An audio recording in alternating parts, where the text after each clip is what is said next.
Bonjour à tous les passionnés de cinéma. Je suis enchanté de vous retrouver sur ma chaîne Cinémadicte, où je vous propose les meilleures infos sur les nouveautés cinématographiques et les films déjà sortis. N'hésitez pas à vous abonner pour ne rien manquer des contenus captivants à venir.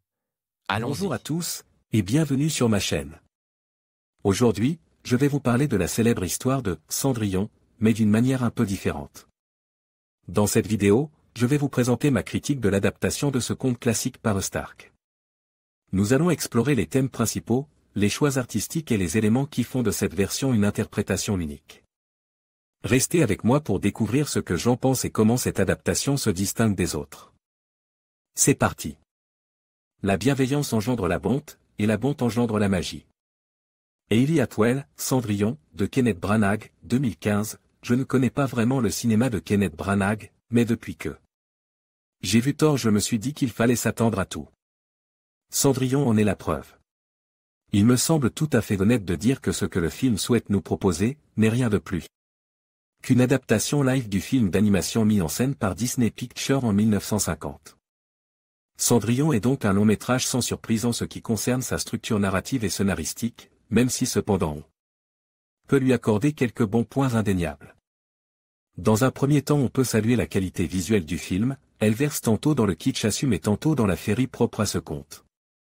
Dans un second temps, certaines scènes qui sont devenues cultes grâce au film d'animation de Clyde Geronimi, sont ici rafraîchies tout en gardant la saveur magique qui les a rendues célèbres d'autrefois, notamment la scène marraine La Bonne Fée qui fait directement écho à la chanson magique du film de 1950, Bibidi Bobidi Bo. Une autre scène s'appréciait grandement, c'est celle des 12 coups de minuit, elle formidablement orchestrée. Même si en effet il n'y a pas de grande surprise concernant l'écriture du film, les backgrounds de Ella et Lady Tremaine sont les bienvenus. Les personnages sont également interprétés par des acteurs talentueux. Cate Blanchett s'amuse comme une folle dans son rôle de marâtre cruel et matérialiste, et Helena Bonham Carter s'illustre parfaitement dans le rôle de la bonne fée. Ben Chaplin incarne le père de Ella avec beaucoup de tendresse, à l'instar de Hayley Atwell qui joue sa mère. Quant aux deux acteurs vedettes, si Richard Madden joue un prince charmant sympathique bien qu'un peu cliché, on peut en dire autant de Lily James sous les traits de Cendrillon. L'actrice est très jolie, cependant elle ne convient pas physiquement au personnage. De bonnes intentions, parfois empoulées par un désir trop conséquent de vouloir satisfaire le public inconditionnel du classique de Disney Pictures.